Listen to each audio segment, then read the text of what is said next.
Beautiful Urdu stories کے ناظرین السلام علیکم پیارے بچوں، میں ہوں آپ کا اپنا پیارا یاسر علی، اور آج میں آپ کے لیے انتہائی دلچسپ اور سبق آموز کہانی لے کر حاضر ہوا ہوں۔ امید کرتا ہوں آپ کو یہ میری کہانی بہت اچھی لگے گی، تو چلو ویڈیو کا آغاز کرتے ہیں۔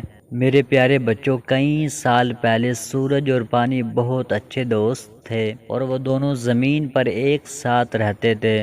سورج اکثر پانی کے پاس آیا کرتا تھا، لیکن پانی کبھی سورج کو ملنے نہیں گیا۔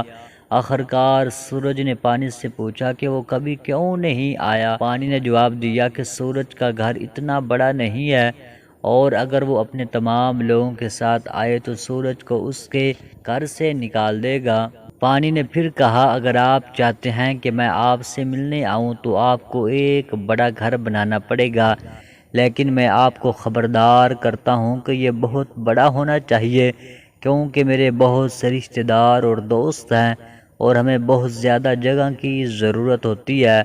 سورج نے ایک بہت بڑا گھر بنانے کا وعدہ کیا اور جلد ہی وہ اپنی بیوی چاند کے پاس گھر واپس آیا، جس نے ایک وسیع مسکراہٹ کے ساتھ اس کا استقبال کیا۔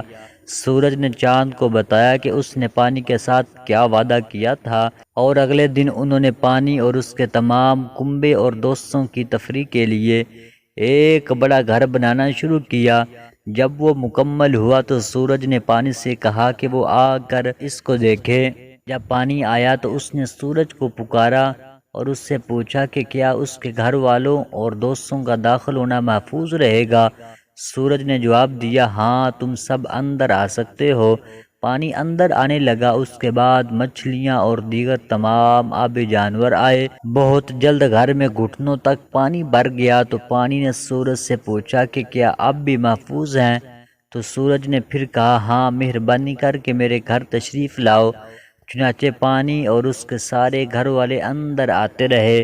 جب پانی آدمی کے سر کی سطح کے برابر تھا تو پانی نے سورج سے کہا، کیا تم اب بھی چاہتے ہو کہ میری قوم کے اور لوگ آئیں؟ سورج اور چاند دونوں نے کچھ بہتر نہ جانتے ہوئے کہا، جتنے زیادہ ہوں اتنا ہی بہتر ہے۔ چنانچہ پانی کے زیادہ سے زیادہ لوگ اندر آتے گئے، یہاں تک کہ سورج اور چاند کو چھت کے اوپر بیٹھنا پڑا۔ جب پانی چھت کے اوپر سے بہہ گیا تو سورج اور چاند آسمان پر جانے پر مجبور ہو گئے، اور وہ تب سے وہاں موجود ہیں۔ تو پیارے بچوں، امید کرتا ہوں آپ کو یہ کہانی بہت اچھی لگی ہوگی۔ ملتے ہیں نیکسٹ ویڈیو میں، تب تک کے لیے اللہ حافظ۔